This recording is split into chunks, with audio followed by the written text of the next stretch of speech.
Welcome back to the Daughters of the Moon podcast. We're grateful that you can join us for another week.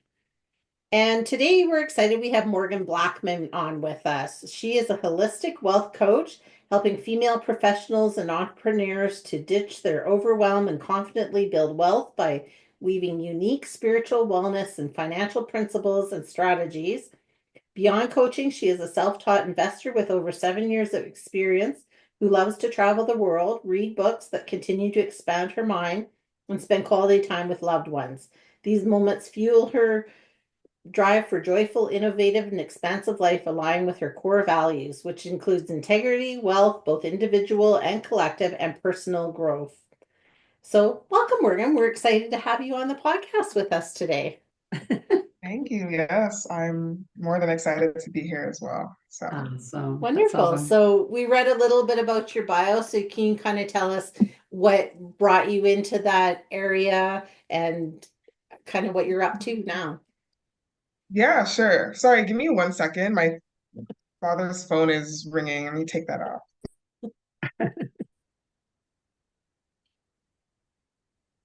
Okay, sorry. So you might need to repeat the question So there just how you got into the field that you're in and kind of what you're up to now. now. Oh gosh. Okay. Besides So, the world. yeah. So I started investing in university, and that's sort of how I started to grow a lot of confidence around money related topics, investing, saving, paying off debt. Obviously, it was a journey.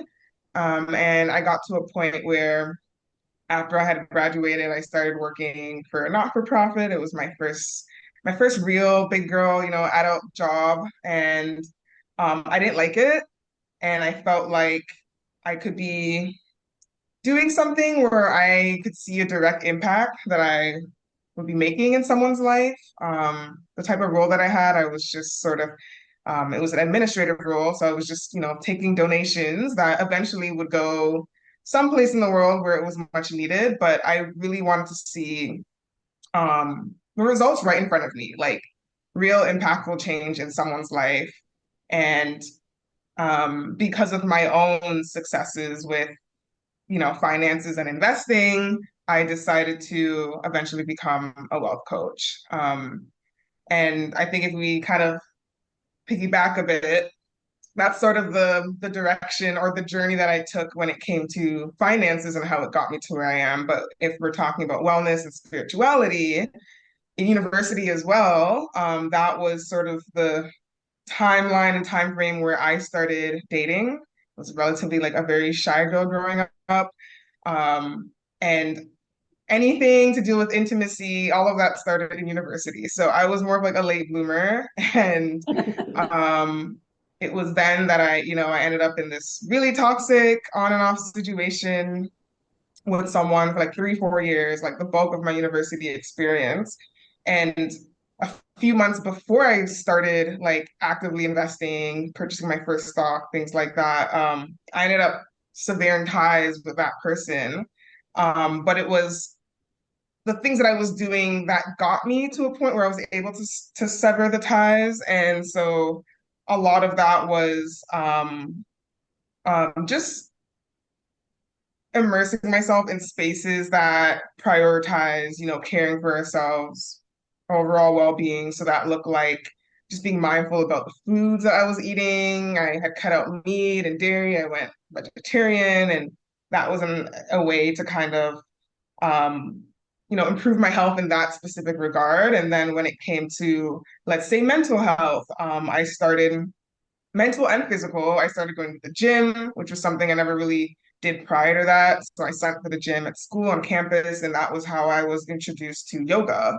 And it was through doing yoga, then I started to, learn about the power of the breath and being present. And I also had a friend around that time that was getting into crystals. And so I feel like there was a lot of things that were getting thrown at me around that time, but I was really open to it. I was welcome to it. I started seeing angel numbers. And in doing that and starting to deepen my relationship with some of these different rituals and practices, um, I came home to self, and I had that awakening, in which some people would call it, where I realized that I deserve better and I wanted more for myself, and I'm more than capable of having that once you work through those limiting beliefs. And yeah, I decided that I was going to get my money right, my love life right, just my health, everything. And I severed ties with that person. And I think that gave me the ability to focus on all the other areas that I really did want to take more serious. And yeah, and then fast forward, the work that I do, being a holistic wealth coach, is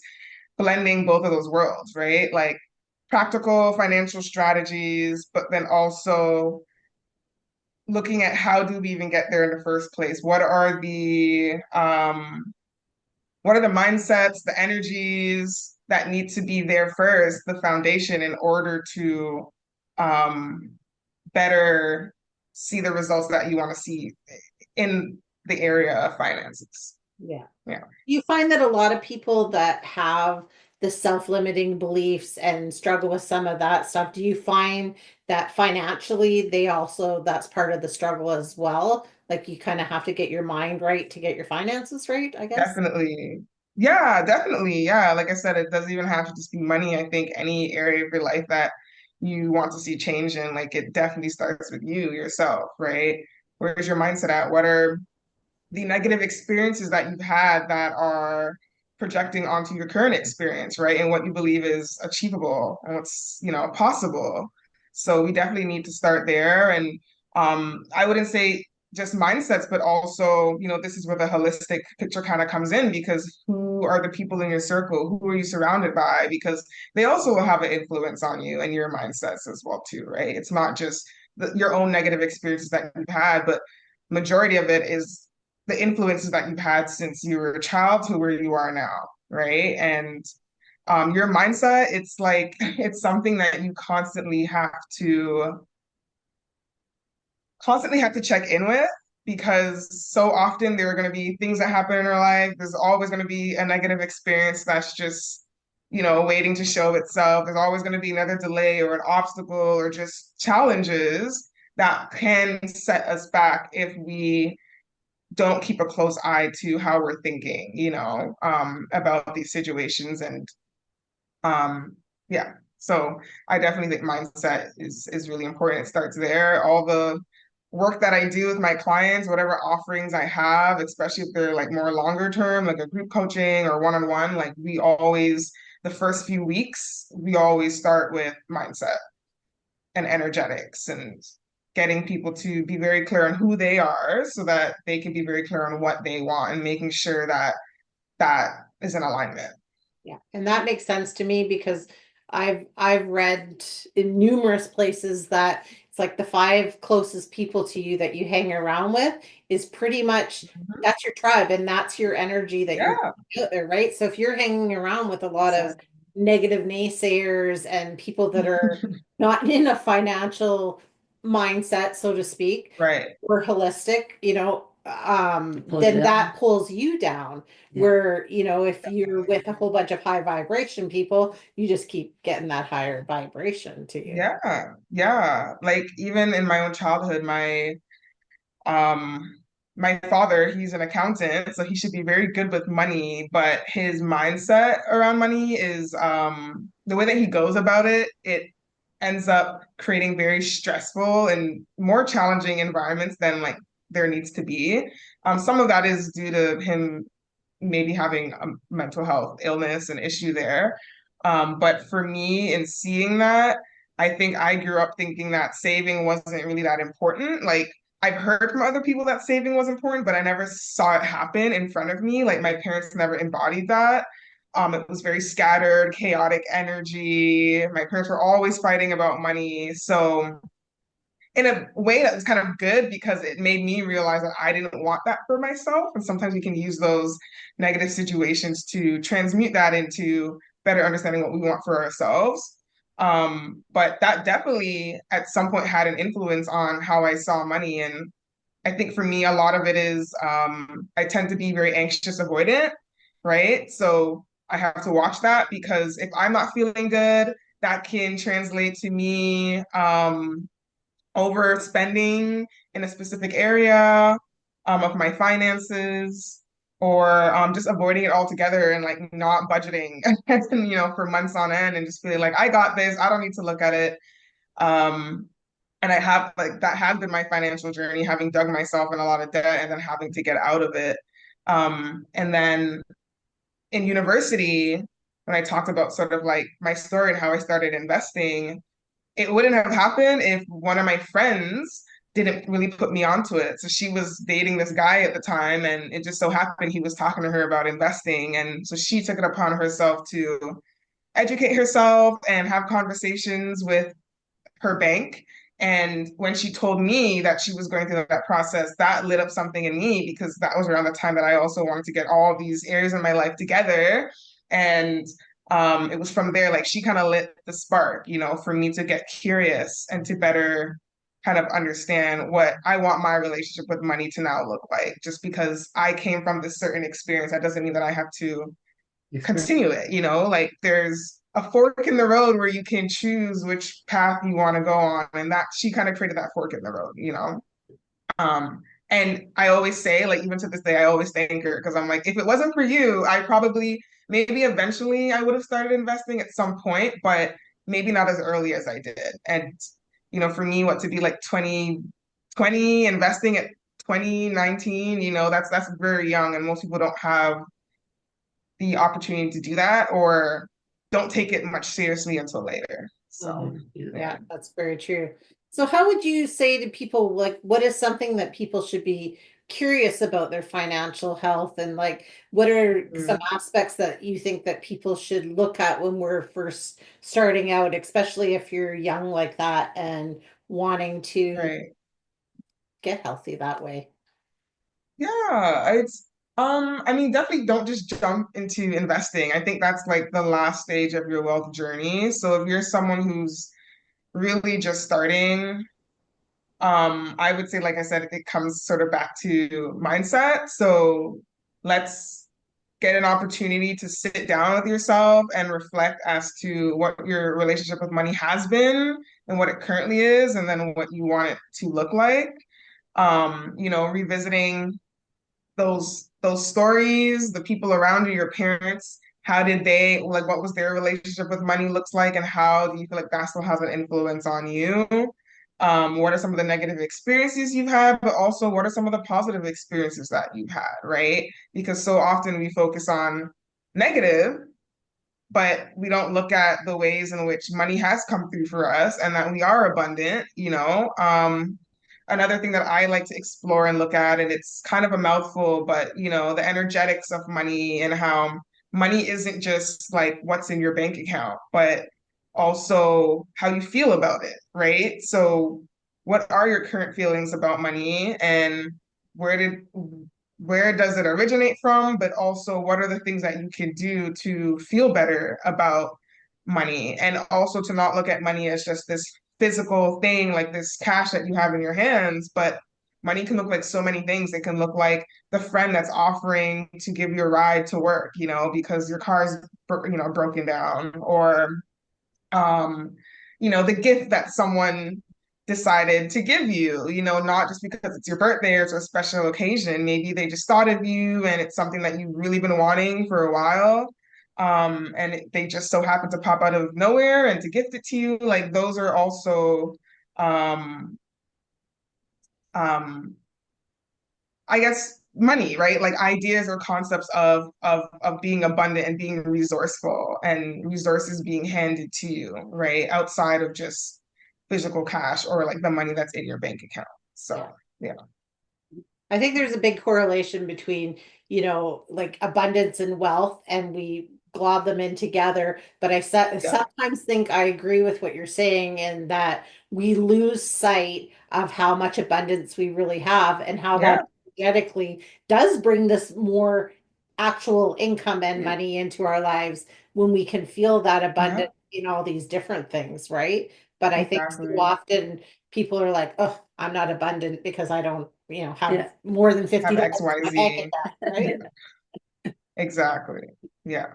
Yeah. And then like also abundance can look different to so many people, just like success looks different to so many people. And something that I'm trying to convey to my audience lately, and a lot of the work that I'm doing, my YouTube videos or like my blog, is that um, to one person, they may, I don't know, want to live off grid in a tiny house, and for someone else, it might look like living in this grand mansion. Like it's really different, different people, but also to be mindful of not copying other people's version of success, because sometimes we want those things because society's told us that's what we're supposed to value and what we're supposed to work towards and want. And so that is part of that initial groundwork that I do with my clients too when it comes to mindset. It's like, okay, do you really want this, or are these just the influences around you that are telling you want this, right? And if it's not really coming from you and your higher self, it's going to be much harder to achieve because it wasn't really meant for you in the first place, right? So that's something that's also really important.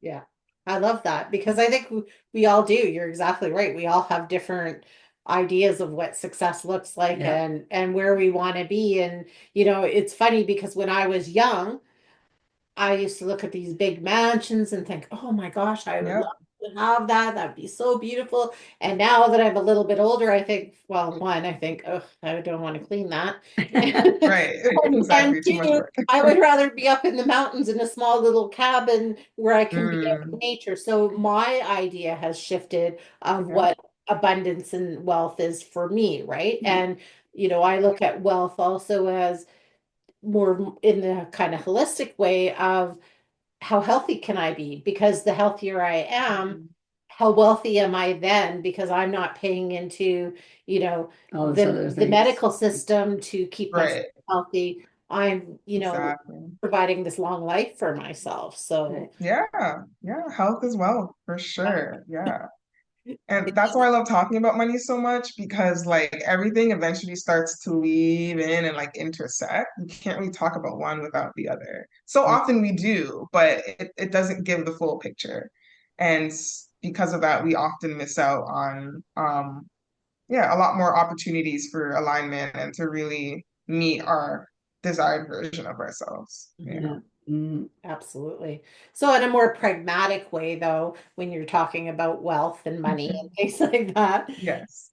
what what are the steps to start creating like Mm, financial security and some of those things that right. we have to do to To create actually do, that? right. So I would say, well, definitely you would start with budgeting. I don't really like to use the word budget because I think the moment people hear that, they kind of like go, and like they cringe it. And then it kind of energetically, they don't want to take any further step. So I like to call it wealth tracking because it's really just you need to have an assessment of what's happening with your money, right? In a physical sense. So like what's coming in, what's going out. There's different ways to do it, and that's sort of another conversation. And because we're all different, we're all going to track our money in ways that feel good to us. But so much of the times, we're forcing ourselves to work off of like this Notion or Excel spreadsheet. And to be honest, for me, like that's never worked. And I've seen, a lot of success, obviously, with money and my finances. And if I've been able to do it without working from budget sheets, then you can also find a different way. So I get excited talking about that too, because people are like, what? Like, I don't have to use a budget sheet. Like, no, you really don't. You can use a budgeting app, you can just in your notes sort of keep track in your own way of, what's coming in and what's going out. So definitely you want to start with that. And some people like a budget only works if you have income to work with. Like it's kind of twofold. Like you need to create a budget or to look at your money to know if you have enough to funnel that extra income into different accounts, right? So once you take a look at your money and you realize, oh, okay, I have an extra maybe, after I pay off all my fixed expenses and the minimum monthly payments on my card, I realize every month I have an extra $1,000 to work with from my income, that net income. Where do I want to put that, right? Do I want to funnel some of that into my savings? Do I want to funnel some of that into my investments? Do I want to funnel some of that into different spending accounts, like for travel or um, I don't know, like to get a massage, right? Like I'm very big on like getting massages and going to the spa. So, maybe I can allocate like $100 towards that for the month. That can be a part of your savings, or those could just be general spending or like checking accounts. It's really up to you, right? And that's really the fun in it. But I would say definitely the first thing is to like properly have an assessment of like where you stand when it comes to what's coming in and what's going out with your money. Yeah. Yeah, I would agree with that. Yeah. And well, we both do agree with that. And I think it's refreshing that you say as well is, where you're talking about massages and spa days and things like that. Because sometimes people, I think, get in their head that, oh, if I'm budgeting Mhm. my money, there's no time for these Health. fun kind of, right? Like whatever things for yourself. And so it's Yeah, refreshing to hear you say that because You need it. yeah, You do. because I mean, the first thing is you have to have the buy-in to it, right? If you're going to be doing this, right, Yeah. which I guess comes back to right. mindset again. And then, especially if you're in a family situation, you got to have everybody's buy-in because it's a little bit harder to Yeah. Yes, of do what course. we're going to do. Yeah, yeah. And like I also wanted to add to that too is budgets often won't work if you don't have any income to work with. Like if there's no net, if you're in the negative, then okay, our primary focus then is to get your income up or to look at minimizing your expenses. Yeah. So if you're in a place where you have a little bit of money to work with, that's great. But if not, then that's also a different conversation that you would need to have. And the only way to know that is if you look at your money. So for anyone that's like more on the avoidant side, has, an avoidant attachment, anxious avoidant, as hard as it is to get your place to looking at your money, it's definitely better than not because at least you know where to go once you look at it versus just not knowing at all. And then all these other, all these areas of your finances are falling apart and it just becomes a bigger mountain to deal with when you eventually do. So yeah, I would be mindful of that as well. I think that's an important message Very important. because if you don't know where your money is going, right? And I think a lot of us, especially if you don't have any money, but if you actually look at where you're putting your money to, then all of a Yeah, sudden you're like, oh, just a minute. Maybe I don't need whatever to eat out as exactly. often, whatever, right? So I love that you call it wealth tracking because I think that puts a different energy to it than budgeting because Yeah.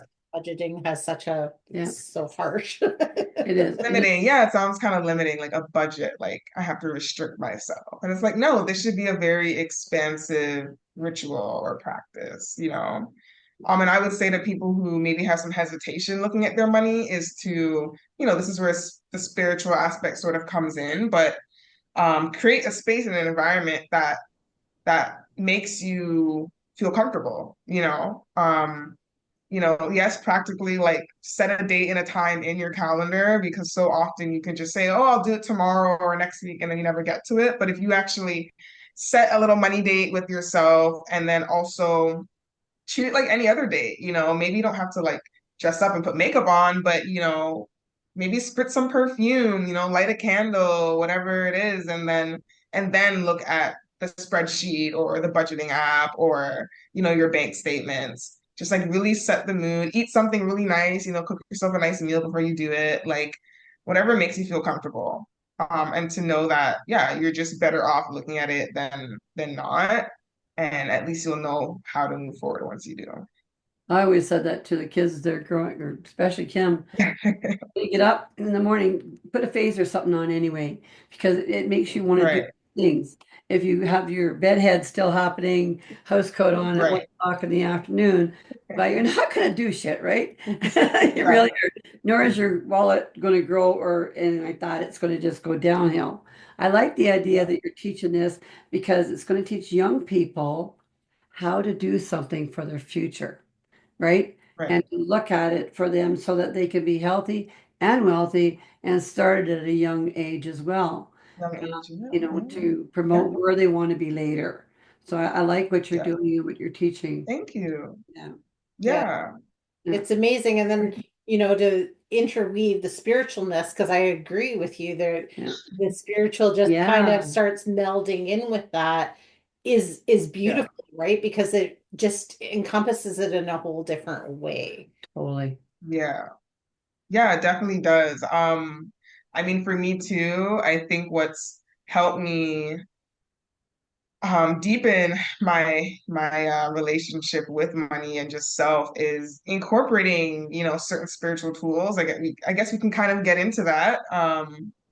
Because you guys are psychics and intuitives yourself. But when I was in university, pulling a tarot card sometimes to get more clarity as to how do I approach this financial situation, meditating, just directly speaking to my guides or spirit for an answer, for a sign. Those are really the moments where I've felt um the most connected, in those moments of indecision and being able to realize like, no, there is a guiding force that's here that wants the best for me. And I can always check in and tap in with this source to help me get some answers and some clarity. Yeah. Yeah. Yeah, that is so important. I myself, I don't know what you do, but I myself pull an oracle card every single morning with my journaling practice. Wow. Because it just sets me on the thing. So then I, Right. journal about life, and then I journal a little bit about whatever I pulled. And it's always so funny to me because sometimes whatever I was journaling about before I pulled it is like, oh, okay, there's confirmation that, right? Or, Right. Yeah. I'm struggling with like, am I doing the right thing? Am I following the right path for my soul? And it's like, Yeah. oh, yes, you are. Yes. Okay. Right. Good Confirmation. job. Yeah, Good that's job. important. Yeah. Yeah, it I really is. love that. So, and you said that you had a paranormal experience when you were in university as well. Gosh. Yeah, yeah. I feel good that I could talk about it on this podcast, but maybe other certain podcasts I would, there'd be some judgment there. Because the paranormal is just such a foreign thing to most people. We don't want to accept that there's maybe life beyond death, or we can't really comprehend that. There's this other world, but yeah, it happened around the time that I was being introduced to all these different spiritual tools and ideas and people. Um, and the house, there was a shift in location for where me and like my roommates were living. So we decided to move into this next property, I think in my third, it was either my second or third year. And from the beginning, it was just really weird energy with that house. And at the time, because I was so new to some of these spiritual practices, I didn't really know how to protect my energy, if that makes sense. I was doing everything myself. I'm like reading things on Google, but like I didn't have a mentor or someone that just taught me how to just be more, yeah, protective of my own energy. Because then you are opening yourselves up to other energies as well, right? So yeah, we moved into this house and it was literally the first day that we all decided to like occupy it, and there was something happening on campus. And everyone had left to go do their thing, and I was the last person to leave for the afternoon. And usually when I lock a front door, like I will, do like a little jig with it, I'll turn it and kind of do the little jig to make sure it's actually locked. Um, and I went, to go do whatever I was doing. And then I met up with some of my friends on campus or my roommates. So we all came back at the same time. And when we came back to the house, the door was just like found wide open. And so we thought maybe someone had like broken in. And instead of calling the police, sounds so stupid, but instead of calling the police, we decided to just like investigate ourselves and like run into the house and like grab knives and like check all our rooms. And there was nothing. So from there, we were like, that's really weird. Like, why? And of course, people kind of at first kind of blame me. They're like, Morgan, are you sure you locked the door? And I'm like, yes, like I did the jig. Like, I'm 100% sure. But for some reason, like, yeah, we just like our spirits just felt like, you know, um, off with what had happened, especially for me. I was like that, I don't know, it doesn't seem like there was a break-in because nothing was stolen. I don't know, it's just like I'm just feeling weird energy. And then after that, like it was just other just weird things that were happening in the house. But the paranormal experience itself, one night I decided to go to bed like any other night. I had my little night light going that changes colors, and maybe I had like, I did like a little meditation before dozing off. And I just felt like a hand grab my ankle and then hug me. And I wasn't like fully asleep or anything. So it was like I was just trying to doze off, maybe like 2 minutes into me like resting my head. And I noticed that the night light had shut off. And it was just like the room was just complete darkness. And I was like, what the heck? So I had a roommate at the time. She was in the other room. And at first I thought maybe she's playing like a trick on me. So, I called her name or whatever. But I knew she wasn't in the room. Like this wasn't her. This was something different. Um, and at first I was kind of scared. And, I grew up in a religious home. I'm Christian. Well, I grew up Christian. I don't really affiliate myself with any particular religion anymore, but there are, a lot of powerful prayers and affirmations within that um, religious, yeah, upbringing or whatever. So I think I said like the Lord's Prayer, and that's kind of what grounded me. And after that, I don't know, I just didn't feel that scared. Like I just felt like nothing can really harm me. It was really just like my own um I guess convictions that whatever's in this room like really can't harm me. And after that, kind of setting that energy out, I felt good. And I think I just eventually just went back to sleep. Like I didn't even tell my roommate or anything until the next morning. So when I look back, I'm like, wow, I was really not scared because You're I was brave. able to like go back to sleep. I think I just told myself that like I'm like hallucinating or like this isn't real, to kind of comfort me. But when I look back, the signs of like the light not being on anymore, and yeah, and like I literally felt like a human hand. Yeah, so that was really scary for me at the time. That sounds very scary. I don't like when they touch you. Yeah, it's like why? Why do I'm you like, need that? yeah, it was like the way that they did it too. But even a little bit after that, like something felt a bit comforting. Like I just told myself maybe it was a spirit trying to warn me about something because that period in my life is when I was in that very toxic situation with that said person. And like I knew I was supposed to leave, but like, there's all these little things that still keep you in that situation.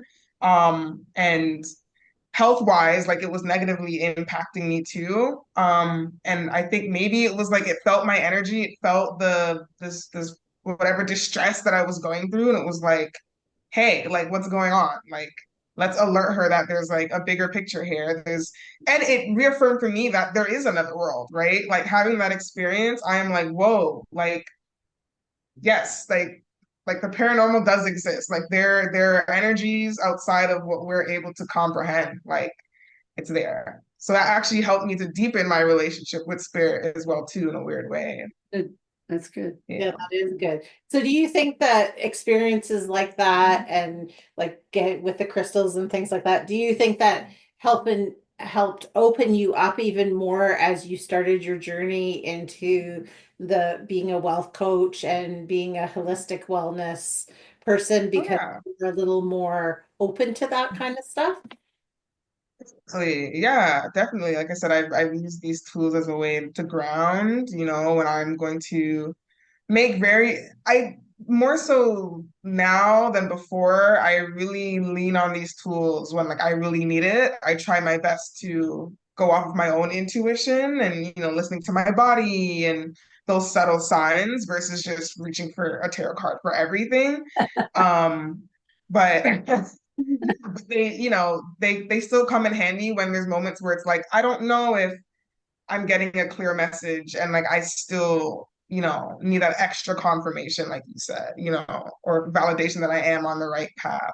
and that this is good for me and my higher self. And yeah, whether it's crystals, herbs, even before this call, I lit a candle, some Palo Santo, and yeah, it's definitely, even not just with myself, but with my clients, I feel the need to also incorporate some of these tools. So, at the end of a strategy call, sometimes, I'll ask my client if they are in the mood to, have a tarot card be pulled. And that way we can get extra confirmation or, whatever message that needs to come through for them at this time that maybe I never relayed to them, that their spirit guides can speak into. Yeah, I use Palo Center all the time when I'm doing my readings. I love Palo Santo. Where I Yeah, am, if I yeah, go to somebody else's home, I bless it. I feel yeah, comfortable with that. And I say to my, that's my thing. And exactly. up to this point, I've never had anybody say, no, I don't want you to do that. Right. Yeah, no, I've never had someone. I mean, I'm so blessed that the people that naturally are drawn to me are already part of like the wellness space and world. So like a tarot card isn't something that they're unfamiliar with. But I definitely like I want to help as much people as possible. So if someone isn't familiar with those tools, or maybe they're more religious and want to lean on, the Bible or other texts that support their journey, then I'm willing to be open to that as well, Absolutely. to be respectful. Everybody their space. Yeah. Yeah, absolutely. Yeah. Yeah. Yeah, no, I don't know why. Like for some reason, Sage doesn't. I never really have the best experiences with Sage. So I've done some.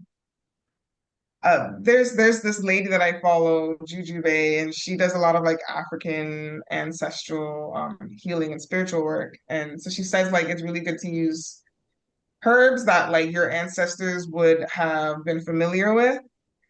So I don't know if it's like maybe sage just isn't something that they're familiar with, because whenever I use it, I have to make sure I use Palo Santo and like follow up with it. If I just use sage for the day, like I make sure all the windows are open and set my intention. Like I don't know, I just feel like the day doesn't go as good as like it should have, or like something bad, like not bad, like really bad happens, but it's just like, oh, I use sage today. Like why is thing. So I don't know. When I use Palo Santo, I don't really get that experience. So I've stuck yeah. I feel with what I'm sage is in. sometimes very aggressive. It's an aggressive herb, Right.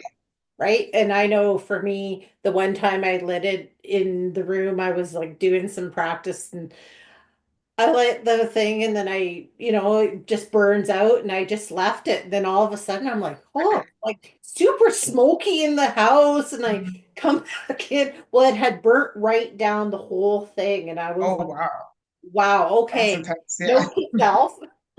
Right. Needed clearing, but I mean, yeah, I much prefer the Palo Santo, and I know mom prefers that as well because Right. it's more softer. Gentle. I don't know. Yeah, Softer. Yeah. yeah, I Definitely. think it's more of blessing the area as opposed to out demons. Yeah. Get rid. Exactly. Yeah. Yeah.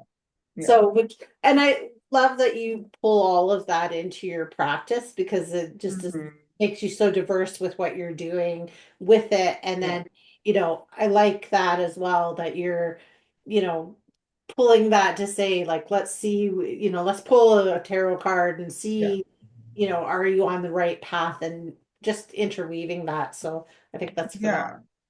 And Thanks. Yeah. If I could actually like add a bit to that too, as to why it's so important is when we are when we're stressed, we're often not going to make the smartest decisions. So, whether it's going for a walk or meditating or burning some Palo Santo, like whatever you can do to bring yourself to a calm and centered state before, especially when it's like a really big decision that you have to make, that like once you make that decision, you can't go back on. I think those are the moments that incorporating these spiritual tools becomes so important.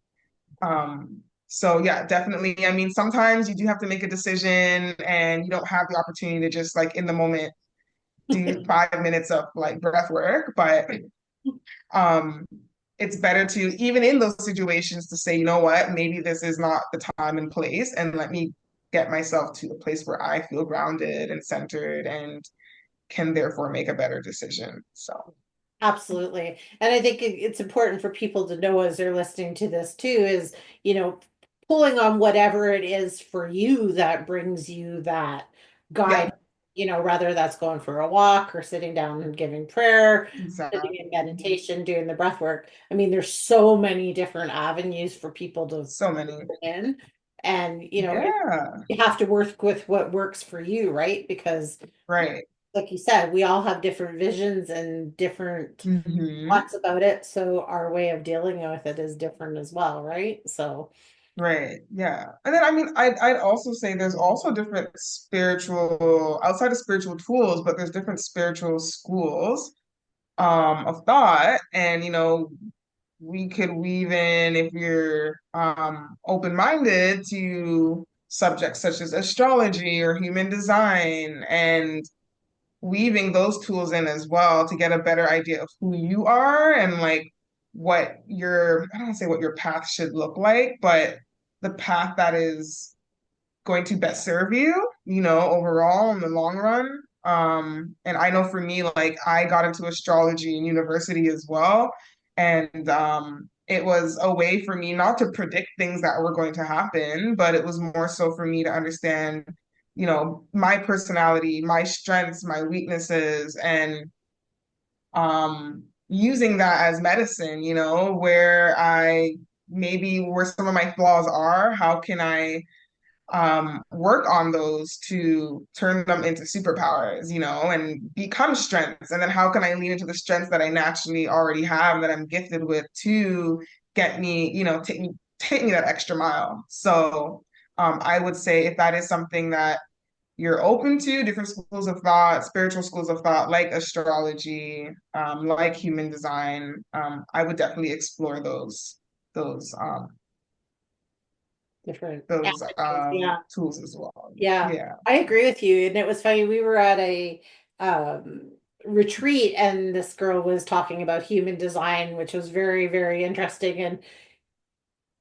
that was one of the things she said too. Instead of looking at these things that are maybe on the negative side of like what would be your astrological stuff or what would be your human design, look at how can I use that as a super strength. But that's what made me think of it when you said that, was like, how Yeah. can I use this as a super strength? So I think anything that we can do to find out more about ourselves in that way and of Hmm. who we are and kind of how we tick and what our idiosyncrasies are, I think that's even better because then it puts us in a different frame of mind that, you know, it's not Exactly. wrong the way we're thinking. We just think different than somebody else would think about it. Exactly.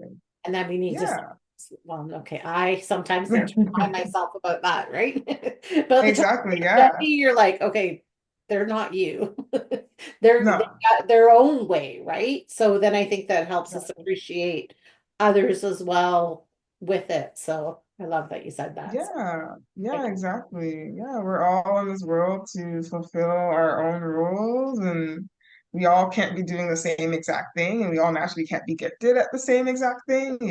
So, sort of like, I guess maybe, what Trump is trying to do, well, should be doing with the US, but he's trying to get the US to be good at a bunch of things instead of just one or two things and relying on other people, in that sense. But I think it's important to maybe not be so skilled in too many things, because then it weakens what you can be best at, sort of like the whole jack of all trades or Jill of all trades. You can be like, you can do a lot of things, but like you want to be great at something. yeah, And so we all have that, what we're great at.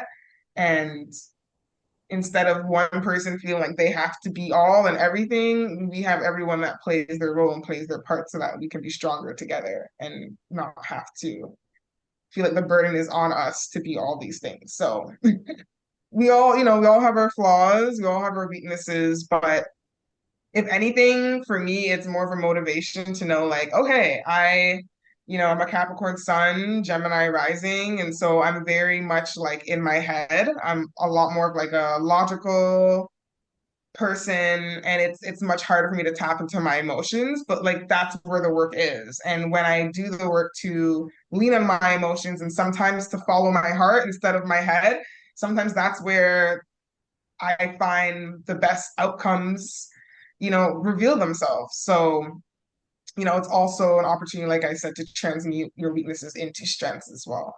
Yeah, I agree with you. And yeah, I agree with the jack of all trades too. It's okay to dip your toes in things to figure out where your path is. But I Right. think at some point then you have to hone that in to be like, okay, Choose. this is where my path is and this is what I'm leading down. Exactly. you know, and we grow and we evolve from when we're young and what maybe interested us when we're young. Right. I had a conversation not too long ago with a girlfriend about that was like, oh, this isn't really fitting with me in the way that I want to move forward. And, it's okay to know that that's okay too, right? We can change our mind. And I think, like you said, the more we know some of these human design and astrological stuff and where that Mhm. puts us on the map, that helps us go, oh, okay, that's why that doesn't fit with me anymore. That didn't fit, or right, exactly. Yeah, This is why I feel inclined to go in this direction or to serve in this way. Yeah, for sure. exactly. So, can you tell everybody where they can find you? Yes. Oh, our time is up already. Oh, it's coming too close. I know. It goes so quick. It's like It it does. comes to the end of the interview. It's like, where did that time go? Already, yeah. Well, like you said, I can always come back, but yeah, everyone can find me right now on YouTube. That is primarily where I show up. So, and I'm sure you'll like provide this in the description or the episode notes, but at Morgan Blackman, it's just my name. You can search me there, subscribe. I have a range of videos covering wealth and wellness and business and everything in between. And then the second best place is my newsletters. So you can subscribe to my Substack. I recently just shifted over there. So I write weekly wealth letters, WELL bracket TH bracket. So a little play on words there. But yeah, and I do weekly personal reflections around wealth and wellness and try to tie back to what's happening in real time in my life as a way to, I guess, educate you on how you can apply those experiences for yourself and to make better decisions when it comes to, your finances and your overall well-being. So those are the two places, YouTube and my Substack or my email list. Perfect. Well, one of my favorite questions is, so if you had to leave a final thought or message with the followers, what would it be? Gosh. Um, okay, I'm gonna say practice gratitude because so often we focus on what we don't have and what we lack versus what already exists. And I think when it comes to energetics and the idea of manifesting abundance and just navigating our finances with ease, it's much easier to do that when you already believe that you have more than enough, versus from this energetic place of like, I don't have enough, I need more, and why is the universe not conspiring with me to get me what I want?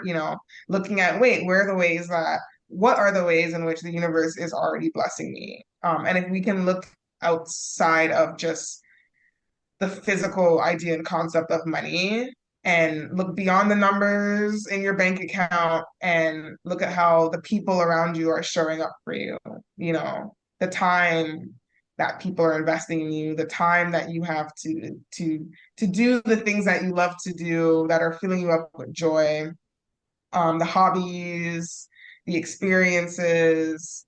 Yeah, those are also just very important. So take the time to journal and reflect on what you have and what you're grateful for and to celebrate those experiences. Perfect. That's a wonderful, wonderful message. Well, Mom and I are so happy that you could join us today. And sorry, she had to sneak out because she double booked herself.